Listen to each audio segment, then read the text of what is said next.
Her voice dripped with venom as she sneered. "You're just a nobody with a clipboard, but what if she knew I secretly owned the empire she worshipped?" I stood there, heart pounding, hiding a truth so explosive it would shatter her smug little world. What happens when the woman who mocked me realizes she's been begging to work for me all along? Hit that subscribe button and help us reach our first 1,000 subscribers.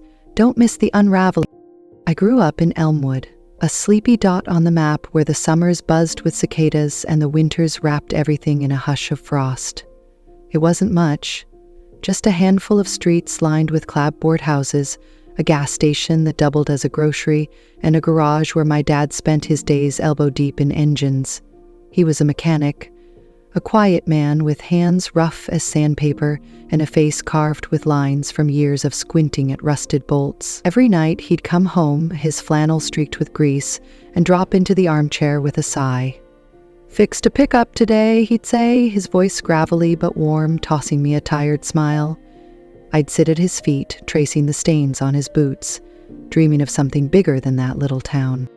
Mom was the other half of my world, a nurse who carried the weight of Elmwood's aches and pains on her shoulders. She'd shuffle in after double shifts, her sneakers scuffed and her dark hair escaping its ponytail, but she always had a hug left for me. "Hannah," she'd say, kneeling to meet my eyes, "it's not what you have that makes you. It's who you are inside." Her words were simple, but they sank deep, rooting themselves in me like the oak tree out back. Elmwood didn't offer much. Most kids I knew ended up at the mill or married young. But Mom and Dad gave me something else, a belief that I could carve my own path. That path started at 18 when I left for college on a scholarship Mom fought the school board to secure. I studied computer science in a fluorescent-lit dorm, fueled by instant noodles and a fire I couldn't explain. By 23, I was back in a rented corner of Seattle, a studio apartment with peeling paint and a window that rattled in the wind. That's where Carter Tech began. It was just me, a second-hand laptop, and a stack of bills I couldn't pay. I'd code until my eyes blurred, hunched over a card table, chasing a dream that felt half crazy. I lost count of the nights I fell asleep with my cheek pressed to the keyboard, waking to error messages and cold coffee. But it worked. 2 years later, Carter Tech was a name people whispered in boardrooms, a tech firm worth $250 million, built on software that turned chaos into order. I could have moved to a penthouse, traded my faded jeans for designer suits, but I didn't. I kept my old Honda, my scuffed sneakers, my quiet life. Success wasn't about flashing it. It was about knowing I'd made it on my terms. Then James Wells stumbled into my orbit. It was a rainy afternoon in a cafe near the waterfront, the kind of day where the sky pressed low and gray. I was doodling code on a napkin when he tripped over a chair, his latte splashing across the floor. "Well, that's one way to make an entrance," he said, grinning as he mopped it up. I laughed, a real, unguarded laugh, and before I knew it, we were talking. He was a software engineer, sharp and funny, with hazel eyes that lit up when he got excited. We swapped stories about bad code and worse movies, the rain drumming a rhythm outside. By our third date, pizza in his cluttered living room, arguing over Star Trek, I was falling hard. But I didn't tell him the truth. When he asked about my job, I shrugged and said, "I'm a personal assistant at Carter Tech." It wasn't a lie, not exactly. I did assist myself every day, but it wasn't the whole story. I'd watched too many people turn greedy or fake when they knew what I had. I wanted James to see Hannah, not the CO. For months it held. We'd spend Saturdays hiking the Cascades, our breath puffing in the crisp air, or Sundays sprawled on his couch with takeout and old sitcoms. He didn't push when I dodged work talk, didn't blink at my thrift store sweaters. But then, one morning over breakfast, he changed everything. He slid a pancake onto my plate, his fingers tapping the spatula nervously. "I want you to meet my mom," he said, his voice light but his eyes serious. "Margaret's intense, but she'll love you. I know she will." I smiled, my fork hovering over the syrup, but my stomach flipped. James had told me about her. Margaret Wells, the family's iron matriarch, a woman who'd ruled Evergreen Insurance for 20 years and measured people by their wallets. I glanced at my chipped mug, my worn jeans, and felt a shiver of doubt. I should have told him then, let the truth tumble out with the steam from my coffee, but I didn't. "Can't wait," I said, and the lie settled heavy in my chest. The Wells house rose like a monument against the slate-gray sky, perched on a hill overlooking Lake Washington. Its white pillars gleamed, ivy snaking up the brick walls as if it belonged in some glossy magazine spread. James pulled his rattling Toyota into the driveway, the sound jarring against the polished silence of the place. I smoothed my skirt, a plain gray one I'd paired with a blouse Mom would have called sensible, and wiped my clammy palms on the fabric. My heart thudded, louder than the engine's dying sputter. "She's not as bad as she seems," James said, his hand finding mine for a quick squeeze. His smile was warm, earnest, but it didn't untie the knot twisting in my gut. I'd faced down venture capitalists and tech moguls without flinching, but this felt different, raw, unguarded, like stepping onto a stage with no script. Margaret opened the door before we could knock, her silhouette framed by the soft glow of a chandelier inside. She wore a silk blouse the color of champagne, pearls dangling at her throat like tiny moons, her silver hair pulled into a bun so tight it seemed to defy gravity. Her eyes, sharp and gray as a winter storm, swept over me, lingering on my scuffed flats, my simple outfit. "You must be Hannah," she said, her voice smooth but laced with something cold like ice clinking in a glass. "James's little assistant friend. Do come in." The word landed like a slap, subtle but stinging, and I felt my cheeks flush. I mumbled a hello, but she'd already turned, her heels clicking on the hardwood as she led us into a living room that smelled of lavender and old money. Dinner waited on a table set with china so delicate I hesitated to touch it. Roast chicken, asparagus, a bottle of wine I couldn't pronounce. James pulled out my chair, his fingers brushing my shoulder in quiet reassurance, but Margaret took command before I could sit. "So, Hannah," she said, slicing into her food with surgical precision, "what exactly do you do at Carter Tech? Answer phones, file papers, make copies?" Her lips curved into a smile that didn't reach her eyes, a predator sizing up prey. I swallowed, keeping my tone light. "A bit of everything," I said, spearing an asparagus stalk. "It's a busy place." She laughed, a high, brittle sound that echoed off the crystal glasses. "Busy fetching coffee, I'm sure. James, really an assistant? I thought you'd set your sights higher." The words cut deeper than I'd expected, and I gripped my fork, the metal cool against my palm. I could have corrected her, could have said, "I run the damn company, built it from a dream in a dingy apartment." But Mom's voice whispered in my ear, "Don't let anyone define you," so I stayed quiet, nodding as she launched into her own story. 20 years at Evergreen Insurance, climbing the ranks through grit and guile, turning down a corner office because the view wasn't grand enough. She painted herself as a titan, a woman who'd earned every inch of her pride. James shifted beside me, his knee brushing mine under the table. "Mom, Hannah's great at what she does," he said, his voice gentle but firm. Margaret waved him off with a flick of her wrist. "Oh, I'm sure she's lovely, dear, but lovely doesn't pay the mortgage. I always pictured you with someone substantial, someone with ambition, a name that means something." Her gaze slid to me, heavy with judgment, and I felt it settle like a stone in my chest. I kept my eyes on my plate, tracing the pattern of the china, fighting the urge to push back. She didn't know me, didn't know the nights I'd spent coding until dawn, the loans I'd begged for, the empire I'd built.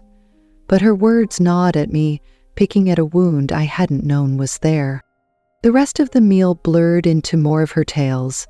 Clients she'd charmed, deals she'd closed, a life measured in promotions and power. James tried to steer the conversation my way once, asking about a hike we'd taken, but she cut in again. "Oh, let's not tire her out with details," she said, her smile sharp. "She's probably exhausted from running errands all day." The table felt smaller then, the air thicker, and I excused myself to the kitchen for water, needing a moment to breathe. The sink gleamed under the fluorescent light, and I stared at my reflection in the faucet. Pinched, tired, a stranger holding her tongue. Back home that night, I paced my apartment, Margaret's voice looping in my head. "Little assistant, set your sights higher." I'd faced worse. Investors who'd laughed me out of pitch meetings, banks that had slammed doors in my face. I'd built Carter Tech from a flicker of code and a mountain of doubt, and she thought I was nothing. I stopped by the shelf where Mom and Dad's photo sat, their faces beaming from my college graduation, Dad's arm around Mom's shoulders, her eyes bright with pride. "I'm not doing this for her," I whispered to them, my voice trembling. "I'm doing it for me." But as I sank onto the couch, the doubt crept in, cold and insistent. How long could I keep pretending? And what would James think when he knew? The rain tapped the window, a steady drumbeat, and I hugged my knees, wondering if I'd made a mistake letting this go so far. A week after that awkward dinner, James called me on a crisp Thursday evening, his voice bright through the phone. "Mom's throwing a party this weekend. Just family and a few friends. She wants you there." I hesitated, the memory of Margaret's sharp smile flashing in my mind, but his hopeful tone tugged at me. "Sure," I said, forcing a grin he couldn't see. "Sounds fun." By Saturday night, I was second-guessing myself as we pulled up to the Wells house. The place glowed like a holiday card. String lights draped across the porch, cars lining the street, the hum of laughter spilling out into the cool October air. I'd swapped my usual jeans for a navy dress. Simple, safe, something I hoped would blend in, but my fingers still fidgeted with the hem as we stepped inside. The living room buzzed with life, guests in tailored suits and glittering dresses clutching wine glasses and stories. Margaret swept toward us, her silk scarf fluttering like a flag of victory. "There you are," she said, then turned to the crowd with a theatrical flourish. "Everyone, meet Hannah, James's little assistant girlfriend. Isn't that just darling?" The room rippled with polite chuckles and my stomach twisted, heat creeping up my neck. I forced a smile, but she wasn't done. She looped her arm through mine, steering me toward a knot of her old evergreen insurance cronies like I was a prop in her show. "Hannah works at Carter Tech," she announced, her voice carrying over the chatter. "Probably fetching coffee for the big shots, right?" She winked at me, and I nodded, my throat tight. The irony burned. Here she was mocking me while I stood 2 feet from the truth. Then she launched into a sermon about Carter Tech, her holy grail, the pinnacle of tech she'd never touched. "Their software's pure genius," she said, her eyes gleaming with something like reverence. "I'd have killed for a job there back in my day, before Evergreen even, but it takes real talent, real credentials. Not just anyone can waltz in with a clipboard and a smile." Her gaze slid to me, heavy with meaning, and the group nodded along, oblivious. I bit my tongue, picturing her face if she knew. Me, the clipboard girl, running the whole damn thing. It was almost funny, but the sting of her words kept the laugh locked in my chest. Halfway through the night, my phone buzzed in my purse, a client in a panic over a server crash that could tank their launch. I slipped onto the patio, the cool air a relief against my flushed skin, and kept my voice low. "Push the update now," I said, pacing the flagstones. "Tell the team I'll handle the board tomorrow. Reschedule it for noon."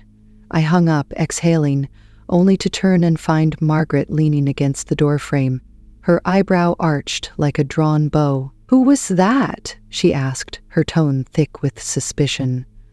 My heart skipped. "Oh, just booking a meeting for my boss," I stammered, shoving the phone back in my bag.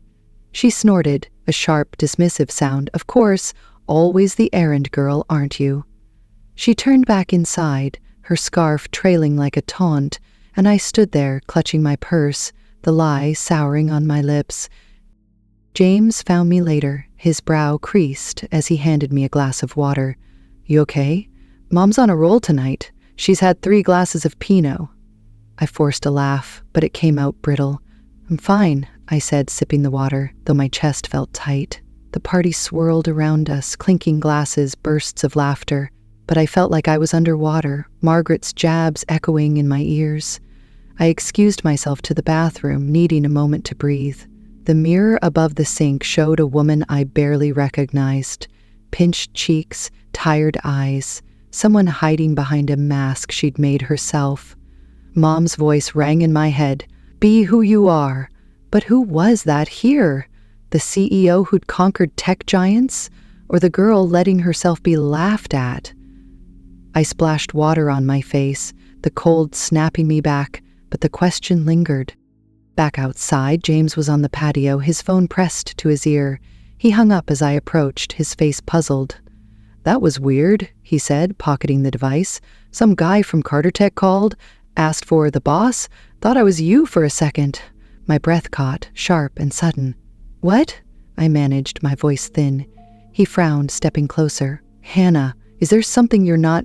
Before he could finish, a guest stumbled past, spilling red wine across the table with a loud curse. Margaret's voice cut through, calling us back for dessert, and James turned, distracted.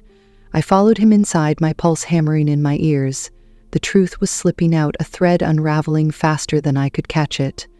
I glanced at Margaret across the room, her smug smile glinting under the lights, and wondered how long I had before it all came crashing down.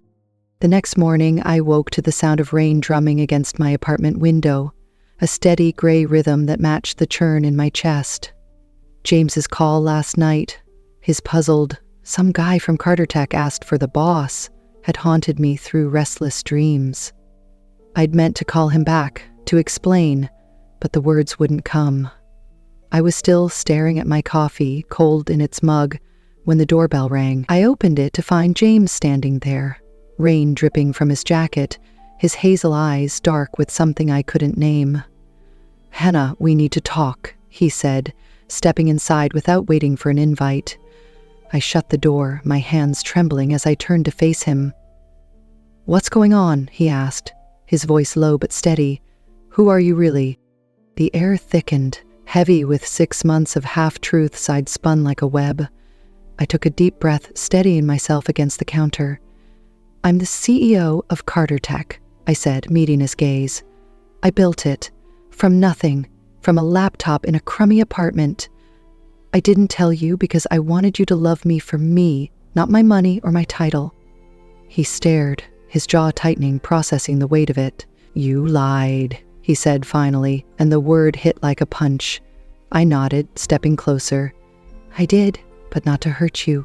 I've seen people change when they know. Friends turn greedy, dates turn fake. I needed to know you were real. His face softened, hurt warring with awe. You're incredible, he whispered, running a hand through his wet hair. But you should have trusted me. I reached for his arm, my fingers brushing his sleeve, but the doorbell rang again, sharp and insistent.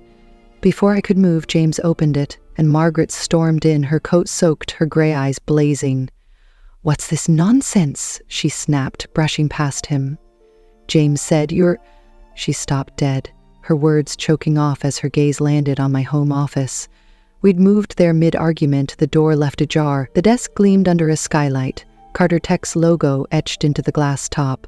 Awards lined the walls. Tech Innovator of the Year, Forbes 30 Under 30. My name in bold, Hannah Carter, CEO.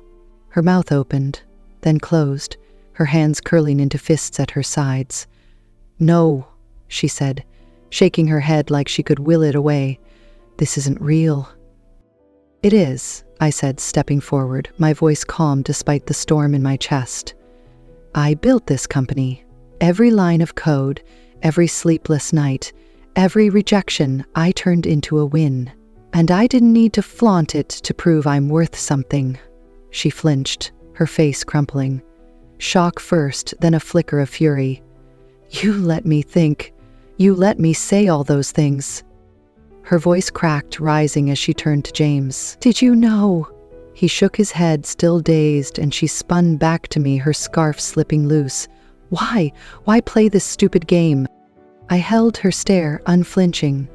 Because I wanted to be enough without it. I wanted you to see me, Hannah, not a title. But you decided I was nothing, over and over again. The room went still, the only sound the rain tapping the glass, a soft counterpoint to the tension snapping between us. Margaret's face twisted, anger, shame, something raw. She laughed then, a brittle, broken sound that echoed off the walls. I was protecting him, she said, her voice dropping to a near whisper, almost to herself. After his dad lost everything, our savings, our house, our whole life, I swore I'd never let James settle. I thought you were... She trailed off, swallowing hard, her hands trembling as she clutched her purse. I was wrong. It wasn't an apology, not quite, but it was real, a crack in the armor she'd worn like a second skin. James stepped beside me, his hand brushing mine, warm and steady. You should have told me, he said softly, his eyes searching my face. But there was pride there, too, a quiet glow that softened the hurt. Margaret sank into a chair, her shoulders slumping as she stared at the logo on my desk like it was a ghost from her past. I watched her, this woman who'd cut me down with every word, and felt something shift. Not triumph, but a strange kind of understanding. She wasn't a monster, just a mother scarred by loss, clinging to control because it was all she had left. The rain slowed outside, a faint patter now, and I let out a breath I hadn't known I was holding. James squeezed my hand, a silent promise that we'd figure this out. Margaret looked up, her gray eyes meeting mine for the first time without that icy edge. I don't know what to say, she murmured, and I nodded. You don't have to, I said. Not yet. The truth was out, jagged and messy, but it was mine, and for the first time in months, I felt like myself again. The week after that rain-soaked morning felt like walking through fog. Everything familiar but shifted, edges softened by what had happened. James and I barely spoke for days, the silence between us thick with things unsaid. I'd hurt him, I knew that, keeping the truth locked away when he'd given me nothing but trust. But I couldn't undo it, only wait and hope he'd see why. Then, one evening, my phone buzzed with a text from Margaret, of all people. Meet me tomorrow, coffee, 10 a.m. No please, no explanation, just her usual clipped demand. I stared at the screen, torn between dread and curiosity, and typed back a simple, okay.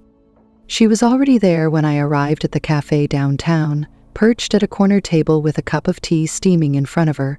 She wore a navy blazer, her silver hair still pulled tight, but her posture lacked its usual steel. I slid into the seat across from her, clutching my own coffee, the warmth grounding me. I misjudged you, she said without preamble, her voice low but steady, her gray eyes fixed on the table. I don't grovel, Hannah. I don't do apologies, but I was wrong about you. The words hung there, rough and unpolished, but real. I nodded, unsure what to say, then reached into my bag and slid a folder across the table. I don't need groveling, I said. How about a fresh start instead? She opened it, her fingers hesitating as she scanned the page. A consultant role at Carter Tech, part-time, flexible, a chance to use her experience without the weight of her pride. Her eyes widened, pride warring with something softer, maybe gratitude. This is... She trailed off, swallowing hard. I'll think about it, she said finally, but her grip tightened on the folder and I knew she'd already decided. I sipped my coffee, letting the moment settle. It wasn't friendship, not yet, but it was a bridge, fragile, but there. James came around too, slower, like the sun breaking through a stubborn cloud. That night he showed up at my apartment with a pizza box and a sheepish grin. Can we talk? He asked, and I let him in, the smell of pepperoni filling the room as we sat on the couch. I was mad, he admitted, picking at a slice. Not because of who you are, but because you didn't tell me. I felt like I didn't know you. I set my plate down, meeting his gaze. You do know me, I said. The real me? The one who loves bad sci-fi and burns toast? The CEO stuff? That's just a job. He studied me, his hazel eyes softening. You're still incredible, he said, a smile tugging at his lips. But no more secrets, okay? I nodded, relief flooding through me, and we ate in comfortable silence, the rift between us mending with every bite. A month later, Margaret started at Carter Tech. She walked into the office with her chin high, her blazer crisp, but there was a shift in her, a crack in the armor. She was still prickly, snapping at interns who fumbled reports, wielding her red pen like a sword on memos. But she'd tried. Once, mid-meeting, she started a jab about my days, then caught herself offering a curt nod instead. It wasn't a fairy tale transformation, no tearful hugs or grand speeches, but it was progress. She'd linger in the break room sometimes, sipping coffee, telling stories of Evergreen that sounded less like boasts and more like memories. I'd listen, stirring my own cup, and we'd find a quiet rhythm. Not allies, not enemies, just two people figuring it out. Looking back, I see Mom and Dad in every step of this mess. Dad's grease-stained hands, teaching me to keep going when the engine wouldn't turn. Mom's tired smiles, showing me grace when I wanted to fight. They'd given me a compass, not for wealth or power, but for something truer. Success isn't the title you wear or the money you stack. It's how you lift others up, even when they've pushed you down. Margaret learned that in her stubborn, sideways way. She'd never say it outright, but I saw it. In the way she carried herself now, less guarded, more open, like a window cracked after a long winter. Me, I learned I didn't have to hide to be loved. James and I grew stronger for it, our nights filled with laughter and quiet promises. One evening, as we stood on his balcony watching the city lights flicker below, he pulled me close, his breath warm against my hair. I'd have loved you either way, he said, and I believed him. The future stretched out like a wide, empty road. Elmwood a memory behind me, Seattle a home ahead. I thought of Mom's words, whispering them into the night as James drifted off beside me. It's who you are inside. I'd chosen that, who I'd always been, beneath the titles and the lies.